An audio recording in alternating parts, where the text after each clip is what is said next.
there's a question out there, and hang on till the end and we'll cover it, is does giving your dog ice actually make heat stroke worse, or in fact give your dog heat stroke? We'll cover that towards the end. The Pet Health and Happiness podcast from Bella+Duke, keeping you at the cutting edge of pet nutrition, behavior and health, with expert interviews, mythbusters and more to ensure your pet lives a long, happy, healthy life.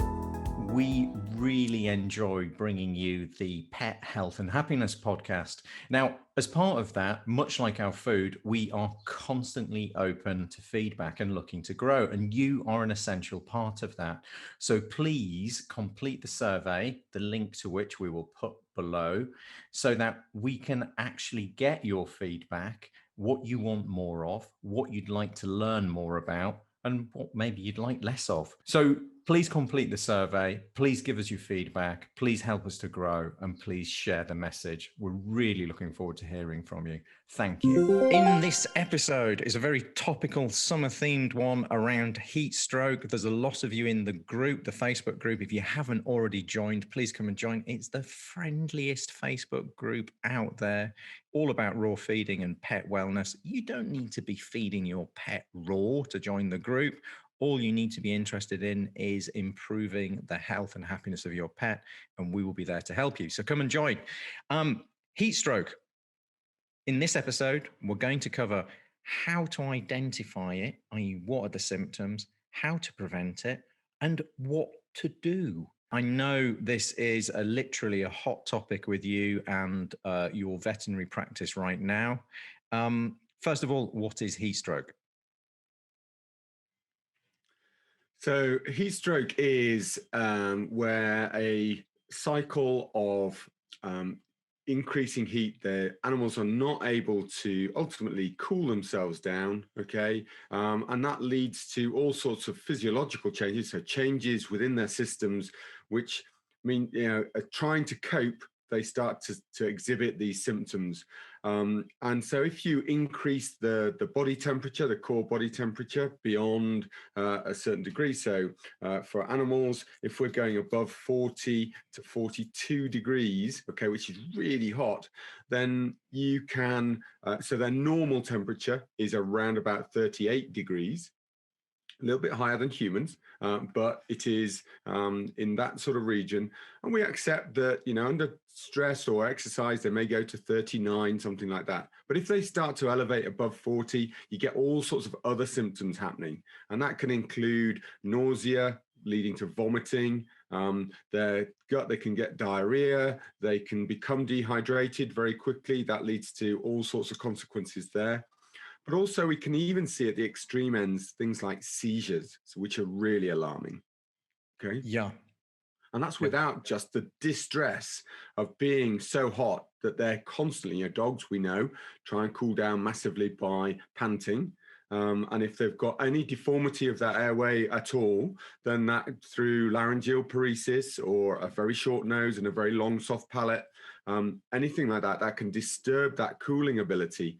And so you will see them starting to froth up and really struggle with taking breath. And that's a brilliant point, and it actually leads me on to my next question, because there are, of course, certain breeds which are more predisposed or prone to overheating than others, such as the brachiocephalic breeds, which are the short-nosed dogs such as Frenchies, some bulldogs, boxers, Boston Terriers, and so on and so forth, because their ability to cool down through panting is massively curtailed by a very short muzzle.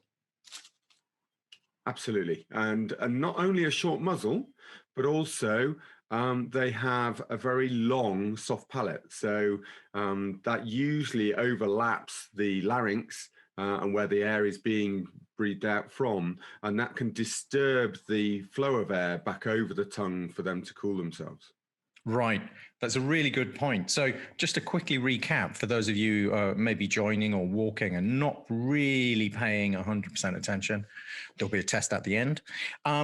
What we need to look out for are excessive panting, vomiting, diarrhea. Hopefully, we never get to the point of seizures, especially if you've got one of these short muzzled dogs, very, very popular in the UK. And of course, as we've covered in a previous episode, one thing that we really want to avoid is basically leaving your dog in a car moving or stationary for any period of time, because the heat in the car is effectively a mobile pizza oven. Sunlight and heat get in, they can't get out. It's very easy for the temperature in your car to ramp up excessively if it's exposed to any kind of sunlight at this time of the year. Yeah, absolutely. And those key areas, we often feel that we're cool in the front of the car, can be massively different to what's happening in the boot where your pet may be. Right, fabulous. If we see any of these symptoms, what's the best thing that you could do? Let's just assume you don't have access to your vet for the moment. Say you, for instance, you're driving on family holiday, you're going down to Cornwall, you've been caught in some traffic, your dog starts to overheat. What's the best thing you can do? What are the top 3 things we can get in there straight away, Brendan? Okay, so make sure they're out of the heat. Okay, so out of the sunshine, out of the car, if you've got them in the car. Okay, somewhere in the shade, cool. If there's grass under a tree somewhere, just get them into that area. It's usually really cool there. Number 1, just get them out of the heat. Number 2, wet towels, anything like that you can get. If you've got access to cold water, you can use that, because actually you can place those onto your pet, and then just cool them down. The evaporation that comes off the towels is effectively cooling. So you're mimicking sweat. So they don't have huge numbers of sweat glands in their skin, unlike humans. So what we need to do is mimic that evaporation cooling situation. So effectively, wet towels, allowing them to dry off, evaporates the water off, that cools your dog. Okay, so that's another thing. Perfect. And then number 3, I think, is hydration.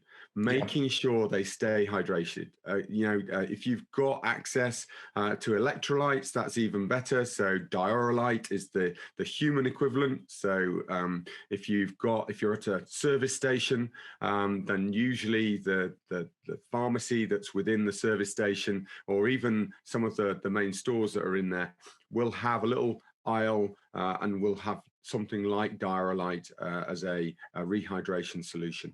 Okay, Perfect. So use that, or at least access to water. Okay, so let's just quickly recap on that section. Stop the heat, find some shade. So stopping the cause of the problem, its source, actually cool down using some wet blankets, and hydrate. Really simple 3-step strategy, which probably picks up about 90% of the mark straight away, doesn't it, Brendan? Absolutely, yeah. Right. And then obviously, if there's any of those other symptoms I've talked about, trying to get in touch with your local vet and get your pet seen. Perfect. Okay. So I think we've covered pretty much what we need to cover for this episode, except for this $1 million question, which I guess left us both slightly befuddled when we talked about this off air, is, does ice give your dog heat stroke? Yeah, so I was thinking about this when you asked me literally a couple of minutes ago, and I was just a little bit flabbergasted as to what people might be perceiving as symptoms of heat stroke, and why ice might cause that. Now, if you give a dog ice, then effectively you will be closing down some of the blood vessels within the mouth and tongue, and that can effectively stop them exchanging heat effectively out of there. However, the balance of them taking ice, okay, and how quickly the blood vessels can redilate because of core temperature being super hot, I don't believe that would cause heat stroke. Okay, I can understand the mechanisms, but I don't think that in practical terms you're truly going to be able to achieve, stopping them being able to heat exchange by giving them ice. Yeah, I think maybe that was one for a bit of a myth buster. it's something that's perhaps been overanalyzed, especially when, as we've just done, given you 3 huge wins, which is stopping the problem, the source of the problem, which is the heat, cooling down with wet blankets and ensuring hydration. Ice doesn't really need to play part of that equation anyway. Yeah. Exactly. Okay, guys. Well, we're going to keep it there short and sweet. Thank you for listening. Please do share this. Please never underestimate just what an impact this information can have on the wellness of either your pets or your friends' pets. We've had some fabulous feedback and people are really supporting us. Please get behind this and give us a rating, join the group, share it with friends. Who knows? You might just make a life-changing decision for somebody else's pet as well. And never be shy. Come and join us in the Raw Fold. Brendan, thank you for your time as ever. It's always a luxury to see you, even if it means driving back from the Lake District in pouring rain. It's a pleasure. Thank you, Rowan.